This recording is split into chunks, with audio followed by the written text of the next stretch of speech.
आज की कहानी है बहू के मायके का मान। रश्मि बहुत ही सीधे और सरल स्वभाव की थी और उसको जीवन के दाव पेच कुछ कम समझ आते थे। रश्मि को जब देखने लड़के वाले आए थे तो भी रश्मि कुछ ज्यादा बोल नहीं पाई थी। और किसी ने खूब ही कहा है कि शब्दों से जाहिर ना करना किसी के वजूद की पहचान। हर कोई इतना कह नहीं पाता जितना महसूस करता है। और ये कहावत रश्मि पर बिल्कुल सटीक बैठती थी। लड़के वालों को रश्मि की शादी पसंद आ गई और बात पक्की हो गई। शादी के बाद पहली दिवाली आई तो रश्मि की सास शकुंतला जी, जो बहुत ही सुलझे हुए विचारों की थी, वे बोली कि रश्मि, कल हम बाजार चलेंगे और सुधा के ससुराल में जो भी दिवाली के तोहफे देने हैं वो खरीद लाएंगे। पहले मैं अकेली जाती थी, अब मैं तुम्हारे साथ जाऊंगी। रश्मि सास के साथ गई तो वो बहुत बड़े बड़े शोरूम पर उसे ले गई, गिफ्ट खरीदने के लिए और कपड़े लेने के लिए।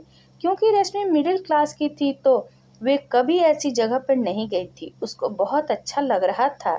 सब उसकी सास की इज्जत कर रहे थे क्योंकि वे उनके यहाँ अक्सर आया जाया करती थी।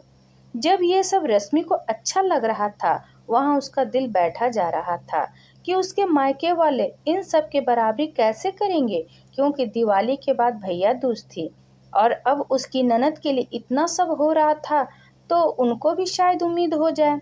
रश्मि ने बातों बातों में अपने घर पर ये बात रखी तो उसकी माँ, जो कि एक विधवा थी, उन्होंने अपनी चूड़ियां गिरवी रखकर रश्मि के लिए गोल्ड बनवा दिया और दिवाली पर उसके भाई भाभी को सामान लेकर भेजा। सबने खाना खाया और रश्मि किचन में बर्तन रखने गई तो शकुंतला जी ने कुंदन रश्मि का भाई से एक बात कही, बेटा अगर बुरा न मानो तो एक बात कहूँ। जी आंटी जी कहिए। ये जो कुछ भी तुम लाए हो वो मैं जानती हूँ अपने समर्थ के बाहर से लाए हो, क्योंकि हर लड़की अपने मायके का मान चाहती है अपने ससुराल में। पर मेरा निवेदन है कि 250 रुपये और एक मिठाई के डब्बे से ज्यादा मैं कुछ नहीं रखूंगी, क्योंकि भाई का हक होता है बहन को देना। इसलिए सगुन और तुम दोनों का प्यार हमेशा मीठा बना रहे। इसलिए मिठाई काफी है। कुंदन के मन करने पर भी उन्होंने सादर व सामान वापस कर दिया, क्योंकि वो जानती थीं कि वो सामान उन्हें अपनी चादर से बाहर जाकर खरीदा है। दोस्तों, सही कहते हैं सबकी, प्यार किसी दुकान पर नहीं मिलता, बस महसूस करो तो अपने अंदर ही है। रश्मि रोने लगी और अपनी सास के गले लग गई। काश रश्मि की सास जैसी सब बेटी को सास मिले तो सारी चिंता ही दूर हो जाएगी। इस पर आपकी क्या राय है, कमेंट करके जरूर बताइएगा। अगर पसंद आया है तो प्लीज लाइक एंड सब्सक्राइब करना ना भूलें।